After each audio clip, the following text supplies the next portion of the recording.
Mesdames, Messieurs, bonsoir. Notre vidéo de ce soir traite la participation d'un sous-marin nucléaire français aux manœuvres navales marocaines près des îles Canaries suscite l'intérêt de l'Espagne et l'inquiétude de l'Algérie. Au plus fort des crises bilatérales qui opposent Alger à la fois à Rabat, à Paris et à Madrid, le régime algérien scrute avec agitation tout mouvement de l'autre côté de la Méditerranée. Restez avec nous pour plus de détails.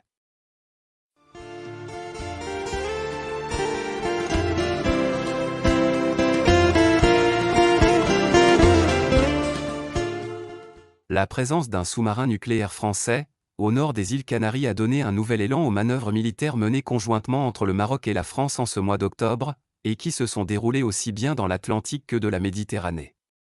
Pour la première fois, l'arrivée d'un sous-marin nucléaire a propulsé la qualité des relations de coopération entre le Maroc et la France à un nouveau palier. La présence d'un tel type de navire a permis à la marine marocaine de le tester et de travailler à renforcer ses capacités de défense.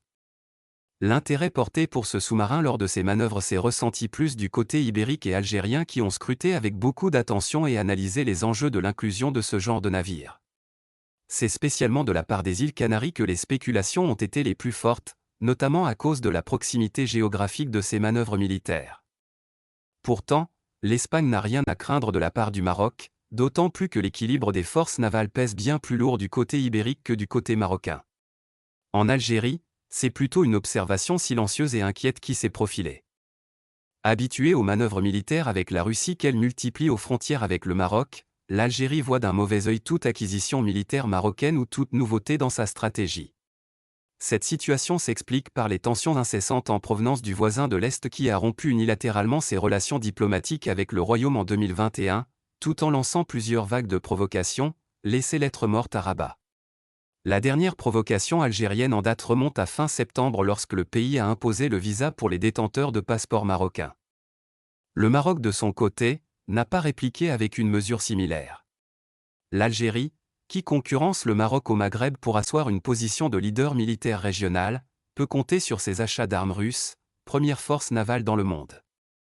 Alger peut compter sur une flotte importante de sous-marins russes. Il peut même se targuer d'être la première force navale en Afrique et dans le monde arabe grâce à ses 213 unités contre les 121 pour le Maroc, selon le dernier classement du site spécialisé dans les affaires militaires Global Firepower.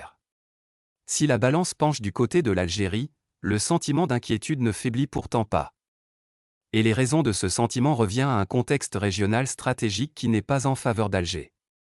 Depuis les positions favorables au plan d'autonomie exprimées aussi bien par la France que l'Espagne, ce sont deux nouvelles crises dans lesquelles l'Algérie s'est engouffrée et qui ne servent pas ses intérêts. Le rapprochement entre Madrid, Paris et Rabat, sur les plans diplomatiques, stratégiques, militaires, contre le froid avec Alger, permet davantage de coopération avec le Maroc. Alors que la coopération militaire entre Rabat et Paris existe depuis plusieurs années, elle a pris un nouvel élan stratégique avec ses manœuvres conjointes. De plus, l'expansion de la coopération militaire entre les deux pays pourrait avoir des implications bien plus ambitieuses que le niveau bilatéral mais toucher à toute la région méditerranéenne, avec des enjeux pour la sécurité régionale. Ce renforcement des liens entre le Maroc et la France pourrait également inciter d'autres pays de la région à réévaluer leurs alliances et stratégies militaires, notamment l'Espagne et la Mauritanie. La Tunisie également pourrait être intéressée par le renforcement de sa coopération avec des partenaires solides et sérieux, surtout dans un contexte où la stabilité régionale est menacée.